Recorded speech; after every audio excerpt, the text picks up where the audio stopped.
Well, hello there, Randy Cross with you in another edition of Unsafe Spaces USA coming your way, and pretty much the same as normal. Little recent ad, word of the day. We'll get to that shortly. We're going to have our normal collection of butthurt stories. We'll do real world news. We'll do the tinfoil hat stories as usual. We've got a little closing segment. I think you'll find. I think this week very, very special.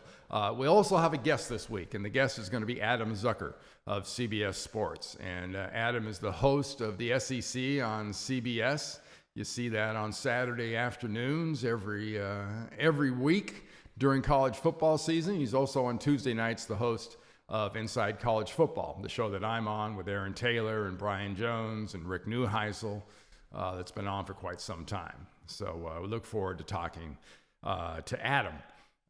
There's been a lot of news this last week since last I chatted. One of the most overused words in the dictionary, at least for the last week, has been the word of the day, and that is collusion. And what is collusion? It is a secret or illegal cooperation or conspiracy, especially in order to cheat or deceive others. And let's get a little bit more specific definition right here on this video. And joining me now for more is Caroline Polisi. She's a criminal defense attorney, and I'm dying to talk to you because I need to know whether collusion is a legal term or just a thing that everyone's saying. It's a thing that everyone's saying. It's a term of art. I think it's really being used in this instance as more of a placeholder for a conspiracy charge. Now, yeah, and as of right now, I'm torn between next week's word of the day being impeach, maybe, to teach everyone what that actually means, or treason, maybe treason. But neither one of those should be thrown around too lightly. Let's go right now to, I think, the lighthearted part of our show, and we're going to start out with a little bit of a smile on our faces, and that's Butthurt of the Week. And everyone's favorite matador who, as we like to say, sooner or later, you are going to get it in the end.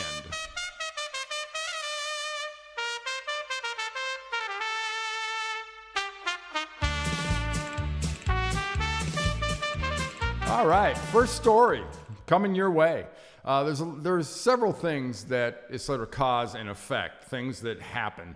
There was a gentleman down in Texas, was deemed, or at least thought to be, semi-suicidal, who had soaked himself in gasoline.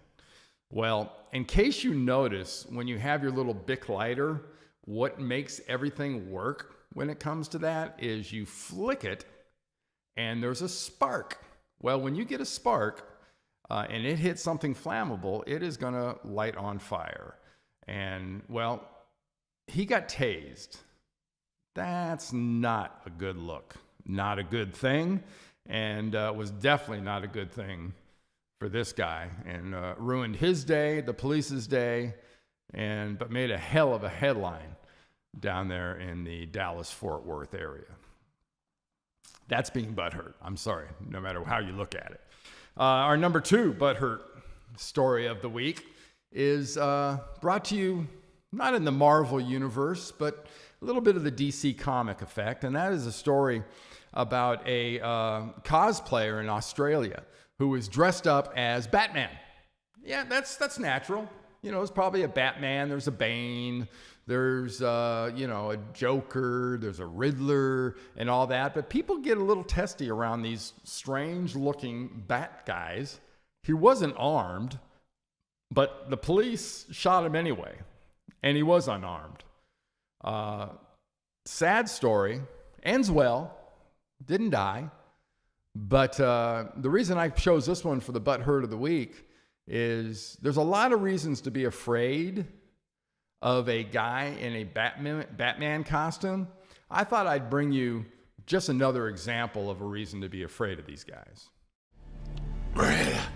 Talia, Al Ghul, here to finish my father's work. But we totally had sex. Yes, I know. No, like hardcore. 3 times. It was all a cruel ploy to gain your confidence. That was a cruel ploy.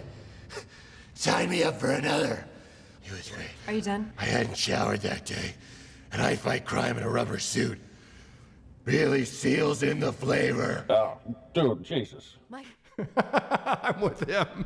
Dude, Jesus. But yeah, the guy in the Batman costume, I can maybe understand why the Australian police might have had a little problem with the cosplayer and why he ended up taking one for the home team, as they say. Next up on our Butthurt of the Week is an article I came across, and it's with Joe Montana, a great teammate of mine, to me, the greatest quarterback that's ever lived, talking about another former 49er quarterback, Colin Kaepernick. And people love to hear about this stuff, but I'll break it down a little bit like Joe did when it comes to this Kaepernick fellow. One, he's a social justice warrior. He's not so much a football player now, and people can't figure out why. Well, two things. Number one, low completion percentages. Okay, you start having years and periods where you're in the 40s and low 50% completions, and as Joe made the point in this article, that's going to be a problem. Plus finishing games. That's something that when you looked at the tapes of Colin Kaepernick over the last year or so, he was not finishing games well. He was starting fairly well. The game I saw here in Atlanta last year, you know, kneel for the national anthem aside, for the beginning of the game, he looked pretty good. He was running around and doing some pretty good stuff. But when it came to the money part of the football game, he disappeared. And no one needs a distraction, as Joe points out in the article. No one needs a distraction and a quarterback that can't finish. That's not a very good combination. So for those of you out there that are looking for this guy to be playing in the NFL, this is a butthurt for you because it ain't happening. Not going to be. Give it up. See ya. All right, next up on my list here is a case of national sportscasters rarely share quite to this extent on national TV. But Joe Buck this week decided that it was time for him to share his story about his encounter with a pot brownie down in Cabo San Lucas. And he makes point in the article to say, hey, had never done it, not one of those guys, don't do drugs, went down to Cabo. I was recovering from a bad hair plug operation that had paralyzed my vocal cord. Yeah, I'll say it one more time. He was recovering from a hair plug operation that had paralyzed his vocal cord. Okay, I enjoyed that part particularly. Didn't know those two were associated, but now you know. He went down to Cabo to have some fun, let loose with some friends, and had every intent in his mind to do yoga and chill. Well, yoga and chill turned quickly into tequila and party. And before they went out, one of his buddies gave him a pot brownie.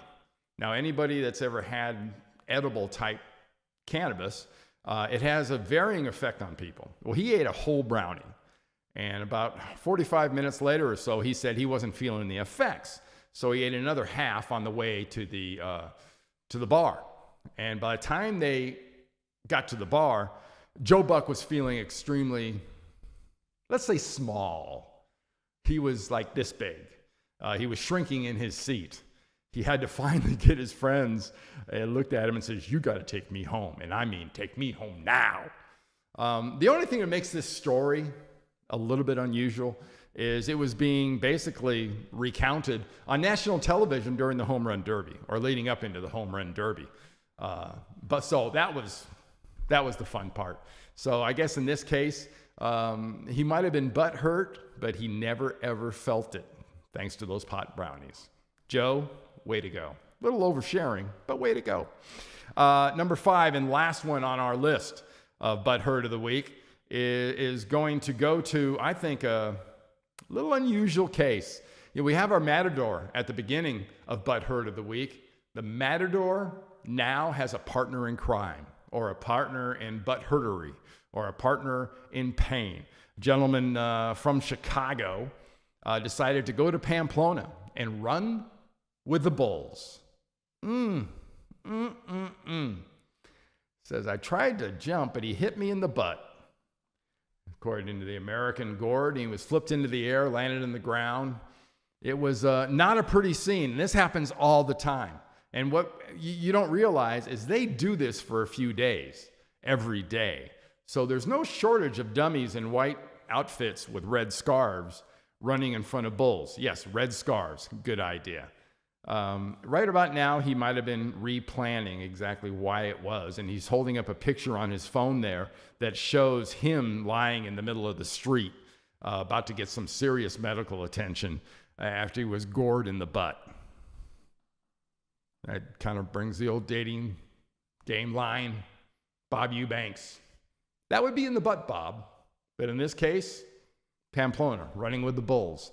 And that's exactly where it was. Coming up next, our interview with Adam Zucker of CBS Sports and CBS Sports Network. And he's live from Hoover, Alabama, down at SEC Media Days, coming up right after this.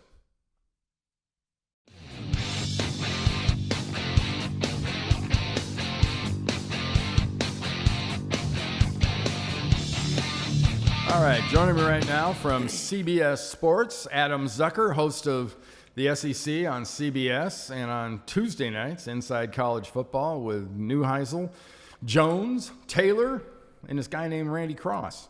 Adam, thanks a lot. Really appreciate you joining me. Yeah, I was about to say, you almost left somebody out there. Hey, you're down in beautiful Hoover, Alabama. For at least my way of thinking, the only real reason you're going to be in Hoover at any time during the year is the SEC Media Days. How's that going? Oh, it's great, man. I love coming here. It's like a reunion, and you get to see the coaches, you get to see the players we get to talk about. And since we're not out on the road that much, or at least I'm not out on the road that much, it's great to, see all the people. And, you said beautiful Hoover, Alabama. There are some amazing restaurants to hit once you're done working 9 to 5 with all the interviews and stuff. So I try to make the most of it, and it's been good so far. Been interesting, obviously, with Hugh Freeze, and Nick Saban was really good. He was really philosophical this time around. Yeah, so we've had some good interviews. At what point, Adam, does Nick start arriving at SEC Media Days in like a little golf cart that looks like a Pope Mobile? You don't need a Pope Mobile when you have state troopers that look like defensive linemen. No kidding. I saw that arrival. That was unbelievable. Yeah, the fans who turn out, when it's Alabama Day here. And today, not only is the Hugh Freeze thing going on, but you had Gus Malzahn is here today too. So he has some of that security as well. But Alabama Day is a different deal here. The fans were all camped out within the ropes of the lobby of the hotel. And it's really interesting because everyone gets filtered through one area. So the lobby of the hotel is the only way any media members, coaches, players, whatever, are going to get into the hotel, go to Radio Row, go back up to where the interviews take place. So people are just go bonkers, and they bring stuff for Nick Saban to sign. And, it's great when you see a guy signing a ball for a kid. It's questionable when you see a grown man holding 10 things, and you're kind of wondering, all right, what's this all about? That will be on eBay shortly. Yeah. Hey, interesting day, or at least a confluence of events. Our colleague at CBS, Houston Nutt, filed a lawsuit against not only Hugh Freeze, but the athletic department and the SID about them colluding, favorite word lately, together and working on trying to tag everything on Houston. At least that's what his suit says. How did Hugh Freeze, handle that? Because there had to be a heck of a lot more activity than normal besides the hot seat questions for Hugh. He did not declare it fake news, but he gave a big no comment to the only stop he had before he came to our room. And then when I asked him flat out about it, he said that it was not something he could comment on because it's a pending legal matter. But he later then, when I was asking him about motivating his team and keeping spirits up and that kind of thing, he said, I can't control who's suing who. If there's one thing I've learned, I can't control who's suing who. And he just has to wait and see how it all plays out. But I would say he's still far more concerned about what the NCAA has looming over him than what, as you said, our colleague Houston Nutt alleged took place when when that 2016 recruiting class was waiting in the wings on whether or not there was going to be trouble in the future for his program. Yeah. Hey, the SEC West is a little bit of what you might refer to as shark-infested waters for all the members and non-members. And later on in the show, we're going to be talking about Michael Phelps, who's going to be racing a great white shark next week. Oh, boy. You know, to Hugh Freeze and Dan Mullen and, you know, Kevin Sumlin, you know, outside of that top three, is it kind of a weekly trip into shark-infested waters for those guys trying to take on or at least make room at the top between Alabama, Auburn, and LSU?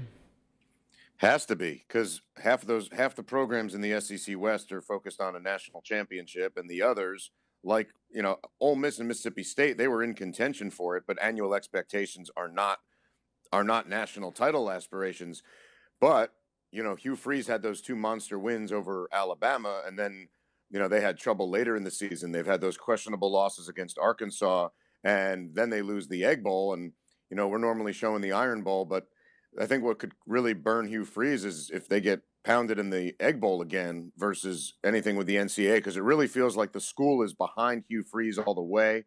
But like you said, the shark-infested waters of trying to survive that gauntlet in the SEC West, it's hard to imagine anybody dethroning Alabama, though you could probably see Alabama dropping a game, perhaps at Auburn at the end of the year. But that if you have Alabama, Auburn, and LSU in those top three, you then have those four other teams who, you know, 3 of them finished 7-5 in the regular season, or you know, you would think they might finish 7-5 this season when you kind of look at it all. But you know, 4 out of the 7 were 500 or worse in conference play last year. Well, that's easy to see, or easy to say on that, or to see done and say on that side of the conference. Over on the east side, you know, where 2 years in a row, Missouri came out and played in the SEC championship game. Last year it was Florida's choice or turn in the bucket. Jim McElwain is Florida right now, by a lot of people's mind, are they clearly the favorite in the East, or is Georgia and Tennessee and whatnot sort of sneaking up in people's opinions? Feels to me like Tennessee's the only team that actually slips talent-wise, because we'll see what happens with replacing Josh Dobbs and some of the, like Alvin Kamara in the backfield, some of those guys, Derek Barnett, of course, on the D-line. Mm-hmm. I feel like a lot of people are going to vote for Georgia as their team to win the East, but I would take Florida because they've done it with defense, with a coach who's known for offense and quarterback grooming. Their schedule is unreal, and even though you might bookend that season with losses to Michigan and Florida State out of conference, they only have 3 road games all year. LSU comes to them in a big revenge game. It's obviously a big challenge as a crossover game. A&M comes to them.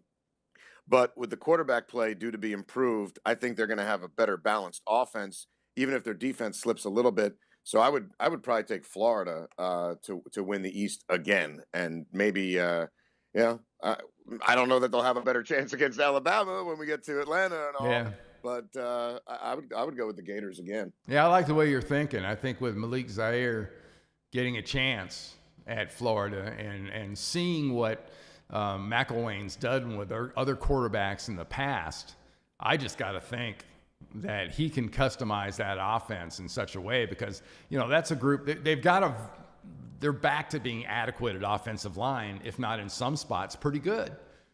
They were really bad for a couple of years. But they've got a good running game. And if you have that with a guy like Malik Zaire and what he can add when he pulls the ball down, you know, now all you're looking for is wide receivers. But that's been the eternal trek or the eternal search at Florida. And some say that some think that the Florida Gators, if Antonio Callaway is good, you know, on the field, that with Brandon Powell and Tyree Cleveland, that they might have the best wide receiver unit in the whole conference. And we've seen in the past with injuries really crushing the Gators at quarterback, but with Zaire coming in and Felipe Franks also the real deal as the guy who would have been their quarterback if Zaire either never decided to transfer or wasn't allowed to transfer until they amended those rules for the SEC. I think they're in really good shape here. Yeah, and you look at some other teams. I think Georgia is starting to sort of get back into that. I guess they're mentioning him for that side, but I don't take it ever as a good sign when Georgia's being said to be the most talented team in the SEC East. Because, talent is kind of like saying potential. And we all know that potential is a French word for not worth a crap yet. Right. And if I didn't know it was French, but if the talent's there and then they're not winning and Kirby Smart's already hearing that, then it falls on the coach, right? If the talent's there. So he was defending that, I think, at his press conference the other day, saying that he was told that he had all the talent in the world. And then the guy who told him that had a bunch of players drafted up ahead of them. But he's got a luxury of Nick Chubb and Sony Michel back as a duo, not at the same time typically, but having all those guys back. You have 11 guys with starting experience on the defensive side of the ball. Jacob Eason is penciled in, sure, and would seem to be the guy, but you hear a lot of great things about Jake Fromm as well, and maybe Jacob Eason needs to keep the focus between the lines. And then it's really, how they looking up front and opening up holes for those running backs. I don't need to tell an offensive lineman that, because that was probably their spot. Yeah, that has been an issue, and they'll be as good as Jacob Eason allows them to be. And he seems to be, at least initially here, and I think the same can be said for my alma mater, UCLA, and Josh Rosen. Is, there's a short list of things you don't want in football, and Bill Parcells always rated very, very highly the star quarterback, the diva quarterback. You don't want one of those. And I think that's something that people have started to associate with both those quarterbacks, Rosen and Eason. And when you're off the field and personality things tend to overwhelm how people think of you as a player, it can get to be quite an issue, can't it? I would think so, man. I wish I had personal experience as being the alpha dog and the superstar, but I can't tell you. Well, that leads me that leads me right into your alpha event, your disc golf. Oh boy. Now wait a minute. Now, people that don't know, Adam's a very good disc golfer. He's dedicated to the sport. In fact, he's dedicated to the point. Now, let me see if I got this right. When you got to Hoover, you had barbecue with Brian Jones. Yes. And then you went to a local disc golf course? Hey, you know what? You either work it off before or you work it off after, and after it's not the best move. And so BJ and I landed. We were super hungry. Sundays down here, most things are closed. But we found this place called Jake's Barbecue, a soul barbecue joint right around the corner from the hotel. It was sensational. We were, I think, on our fourth shared entree when they were mopping the floors and closing the blinds around us like we were in some mafia movie, because BJ just kept ordering more and more stuff. But the fried green tomatoes, the curry chicken, all this stuff was just incredible. And then afterward, BJ's like, all right, take me home. I got to go to bed, because he had to wake up for his early radio show. And so, like people travel to big events with their golf clubs. It's a lot easier to just throw 6 discs in your bag. I dropped them off. It was 6:15. It was going to be bright for 2.5 more hours. I checked in, changed, went down to George Ward Park near downtown Birmingham, and actually jogged 16 out of the 18 holes before it was too dark, and played pretty darn well, I might add. I like it. You take a lot of grief about disc golf. I do take a lot of grief from you. Mainly from me. Yeah. And the guys at the SEC know about it too. Oh yeah. So I get Herb Vincent from the SEC office likes to tease me about the whole disc golf thing, and he sends me articles that he finds. Like there's some country musician who's recently profiled in the Wall Street Journal as having used disc golf and a very specific diet to lose about 100 pounds. Wow. So yeah, but he has a corporate sponsor for disc golf, and his rating is like 40 points below mine. So I'm a little ticked off. I need to get a sponsor. I want some free plastic. We'll try to plug a little bit for you there. Hey, hey Adam, when you look at the SEC on CBS and the schedule that you guys look at, do you have any games so far that you'll be doing early on? Because I know it tends to change as the year goes on. But have we locked in any games yet? We have the Florida-Georgia game locked in. Mm-hmm. That's like always part of the deal. And then Arkansas-TCU starts our season. And then we know because when they have to schedule things in advance, and then they shifted some of the games when the conference expanded. So, you know, we used to have LSU Arkansas Thanksgiving Friday. We have Missouri Arkansas Thanksgiving Friday, and then you get your choice when what usually amounts to the Iron Bowl Thanksgiving Saturday, but that's not officially selected. The interesting addition this year is that we have a doubleheader every week in November, not just the first two and then great. Thanksgiving. It's every week in November is a doubleheader. But otherwise, yeah, we hop along the lily pads. There's certain games you could kind of circle and think, yeah, that's where we're probably going to go there. Like third week of the season, Florida plays Tennessee, and there's of course Alabama against Tennessee, Alabama LSU, but Auburn LSU October 14th, LSU against Florida, with all the venom being spewed between those two schools now in the last 365 days. It's a new old rivalry. A new old rivalry. You added the championship series and the College World Series between the two. The fact that Florida now gets LSU at their place and made them the homecoming date, which Jim McElwain said he had no part in, but it's just one of those cute stories that adds to it. Sure. He was at the lake house, man. He was at the lake house. No reception. Hey, are you of the mind, like I think a lot of people, that there's not much downside to Alabama's dominance? Or do you think that it's this deep, dark, abyss that the game can drop into because they have been so dominant, winning 4 national championships over the last 10 years. And the last few years, it's almost the automatic answer as far as, well, give me your top 4. Well, you start with Alabama, you go to Ohio State, you go to Florida State, the last couple of years, Clemson, but Alabama is an automatic pick. Automatic pick, and then maybe this year you think about USC or Washington out west. See what Stanford. I never think of SC personally. Oh, I forgot who I was talking to. But as far as the abyss aspect of that, I agree with you about how that might apply to the SEC West. So Auburn, of course, had the kick 6 in that great moment, and they had Cam Newton, and they were able to get to the championship game that year. I would say that a lot of the teams in the SEC West are on that buttery conveyor belt trying to somehow climb up, and Ole Miss has scored a couple punches on them, but then they'll lose 2 other conference games and can't be in the championship game as a result.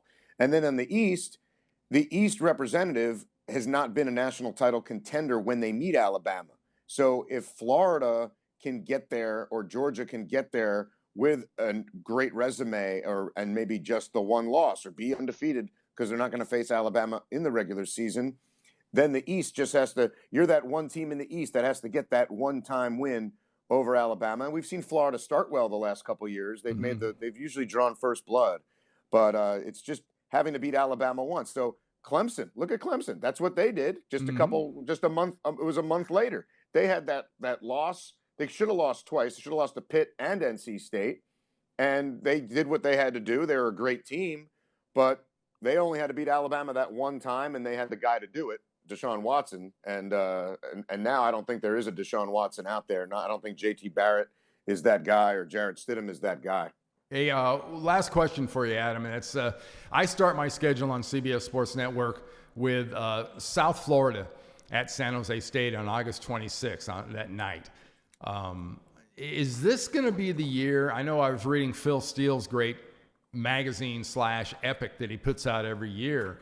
Phil Steele's really, really high on South Florida's chances of being that, that non-big guys member of a New Year's Day bowl rotation and really have a chance to finish up there pretty high in the national championship. Do you think this year we're going to see a legitimate, strong football team come out of the non-group of 5? Man, I don't know. I see why USF would be one of those contenders because, I mean, they besides that loss to Florida State and then Temple, they were phenomenal last year. And having Quentin Flowers back is tremendous, and a bunch of starters back on that defense. And now Charlie Strong lands there too. So there would be a lot going on for USF. I'm always excited, as you know, to see how Navy's going to do as well.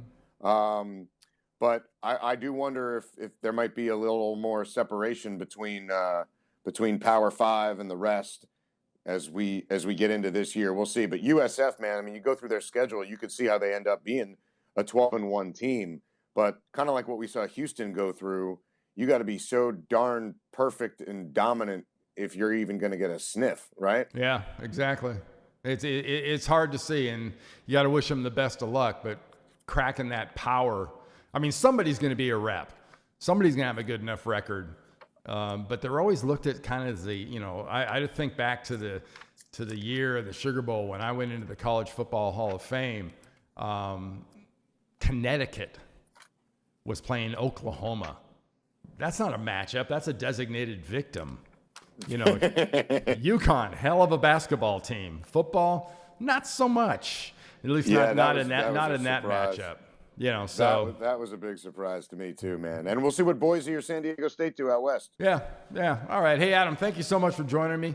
Appreciate it. Best of luck to you on the SEC on CBS coming up this year with BJ and Neuheisel, and I look forward to seeing you when we start doing some preseason stuff on Inside College Football. Yeah, buddy. See you at the seminar. Yeah. All right. That's right at the beginning of August, and it's officially football season. Yipes. Yep. And it'll be I'll bring my discs. Hey, and it'll be basketball season in no time. Shh, quiet. John Rothstein has a constant Twitter search for the word basketball. I don't need him calling me right now. All right, Adam. Thank you so much. Later, Andy. All right, man. Talk to you later. Bye-bye. Bye.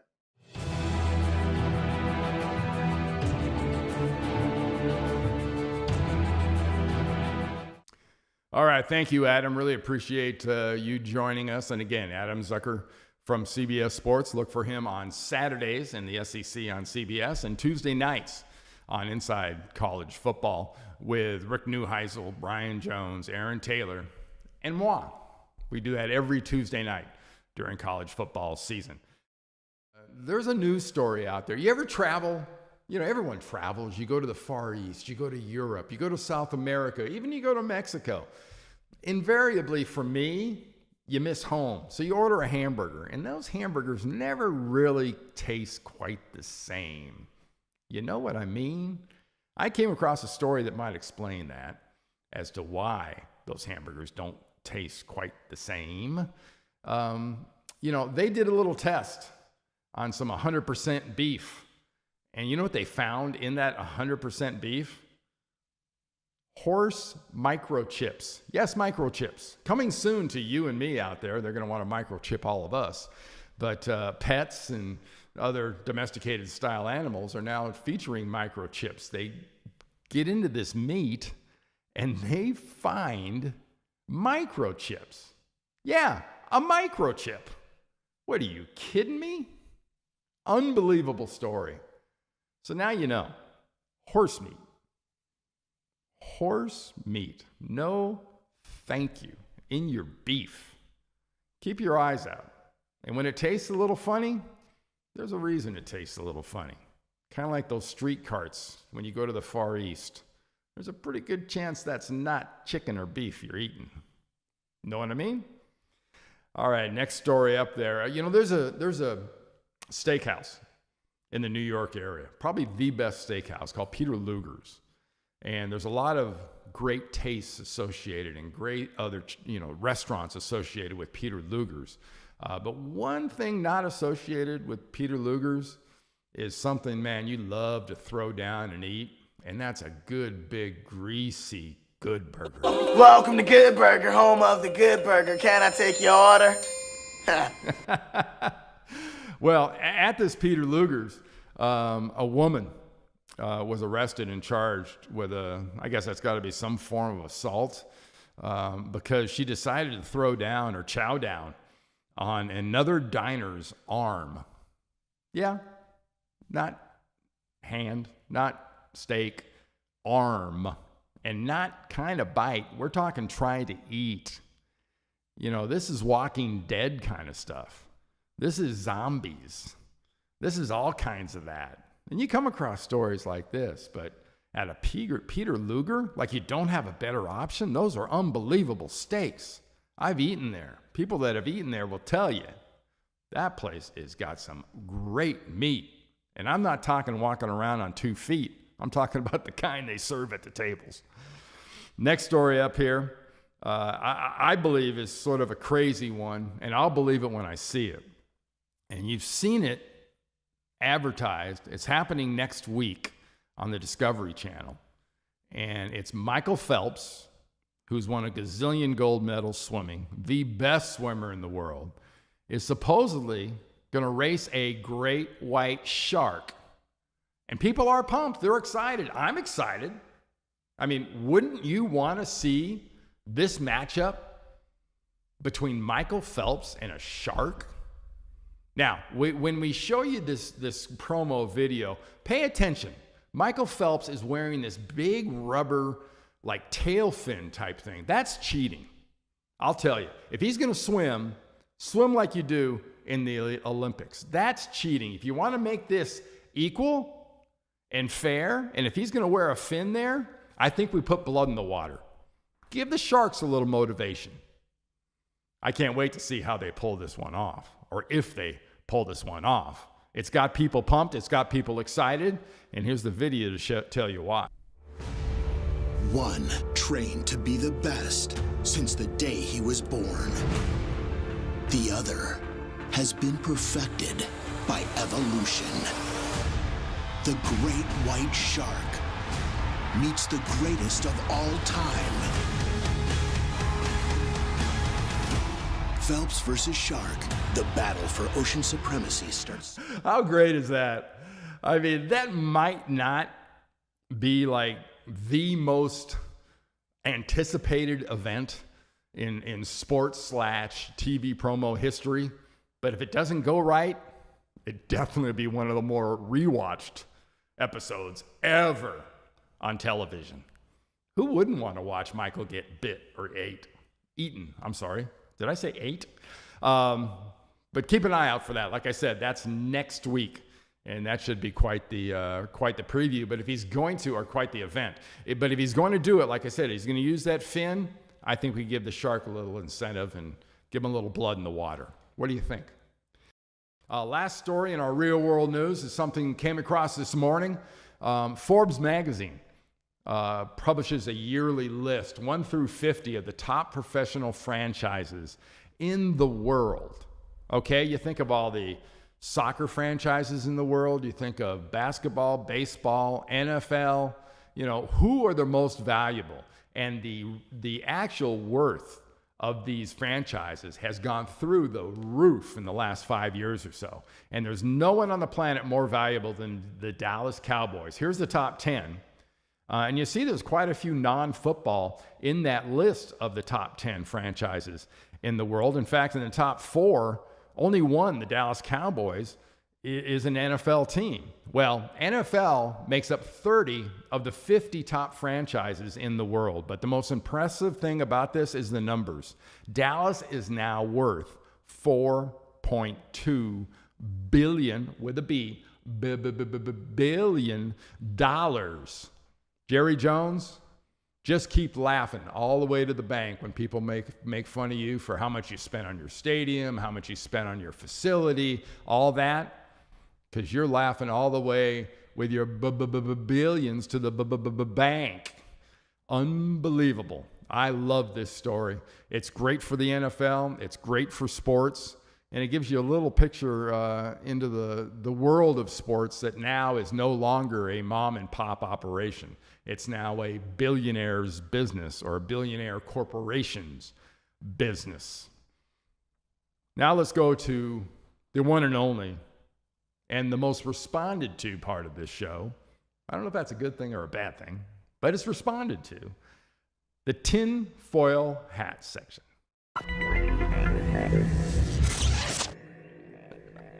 Number 1 in the tinfoil hat segment of our show is a story that had me at the beginning of the headline. And that was God was calling. Now, I'm not sure how crazy NASA, the National Aeronautic and Space Association, is to have their name linked with message from God in a headline. But here you go, NASA scientists acknowledge a message from God. Okay, now how does that work? How exactly do you get a message from God? Well, there's a long explanation. Let's show you the short version. And this Burning Man, at Burning Man, you can go and call God in the phone booth. But in this case, you just turn on a rather large satellite pointed out in the universe, and you get a message from God.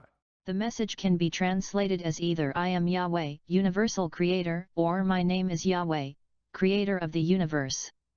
It clearly seems to be coming from the entity that many people call God. Clearly. Yahweh's just dropping a dime on us.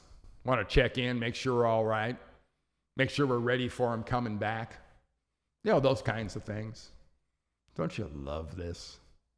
And if this is true, just in case, you might want to get right with that Yahweh guy, because if he is coming back, it's a bad news for a lot of people. All right, number 2, tinfoil hat story of the week. This is a number you're going to have a hard time believing, but there was a microchip found. It wasn't found in any normal place. It was found in a rock.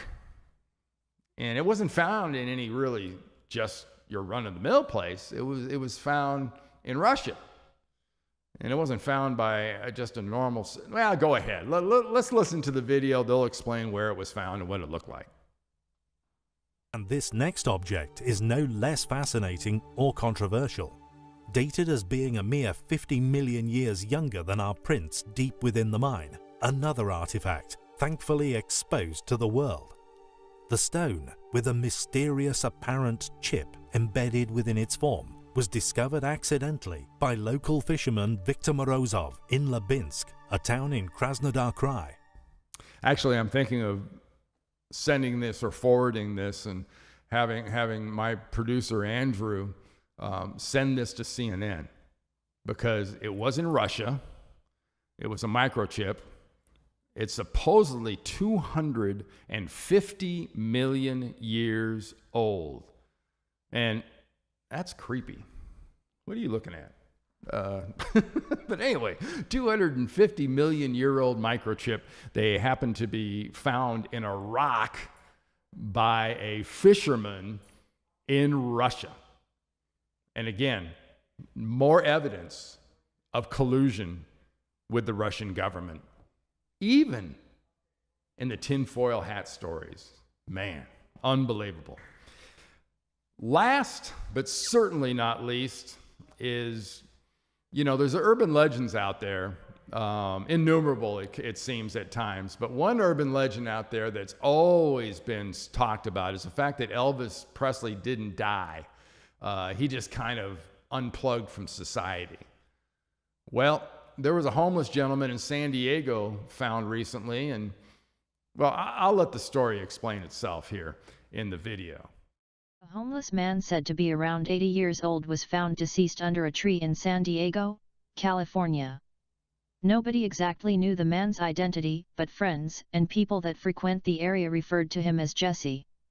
Investigators performed a DNA test in the nationwide DNA database, and the results have shocked the nation. Jesse Doe's DNA results matched that of Elvis Aaron Presley, who was thought to have died in 1977. Lab technician Robert Brentsdale said he and his lab assistant, Madeline Hedgesbeth, laughed when the name popped up.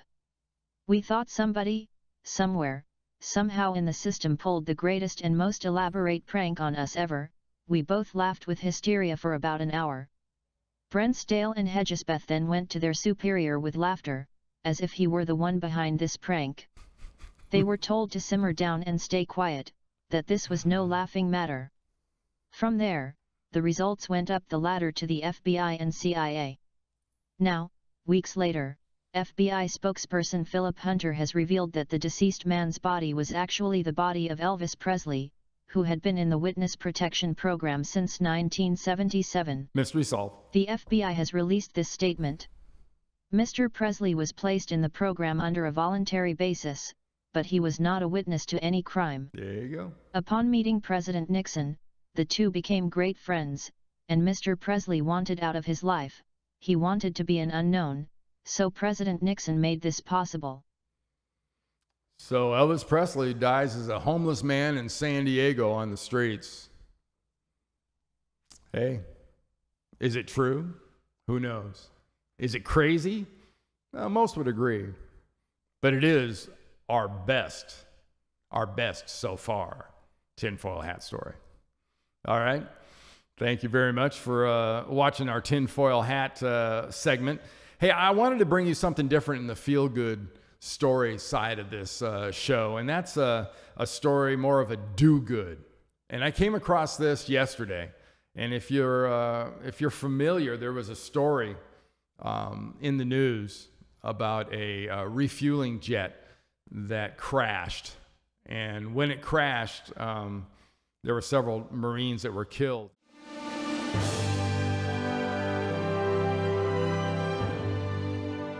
16 Marines. Another tragedy we're following. This morning, investigators are still combing through the wreckage after this deadly plane crash in Mississippi. It's an update to a story we brought you as breaking news at 11 o'clock. And as Henna Daniels reports, the aircraft was carrying more than a dozen U.S. Marines. Yeah, as it turns out, there were 16 U.S. Marines, 6 of which were in the 2nd Marine Raider Battalion. And this is a story that's it's very close to my heart. My dad was a member of the 1st Marines on Guadalcanal. I believe that was 1942 or so. Yeah, 1942, August of 1942. He was 18 years old at the time. In fact, he would turn 18 in December, and they'd still be on Guadalcanal when he turned 18. This Raider part of the Marines is very, very special. They're sort of the tip of the sword of the tip of the sword. I remember hearing stories from my dad, and there were very, very few of them, so I drank them in any chance I got a chance of him talking about it.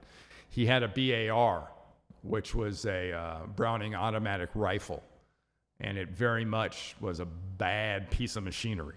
And as he described it, his job was to cut off with the BAR the top of the coconut trees where the snipers sat. And they did that out in front of the Marines as they came and took that island over. So if you have a sense of, wow, how can I help? Go to the CrowdWise at crowdwise.com. They've got a page specifically set up, as you see right there, to raise money for the families, because there are wives and kids and families that now don't have dads. And not gonna lie to you, it's something that I think we can all do a little better and help out people like this. Well, thank you again for listening or watching this episode 8 of Unsafe Spaces USA. I want to remind you that you can go to our social networking pages, social media pages, Twitter, Facebook, SoundCloud, the rest, and get us all there. Send your comments to producer at unsafespacesUSA.com. That's unsafespacesUSA.com. And that'll do it for episode 8. Time for us to say to you, happy trails. Happy trails to you until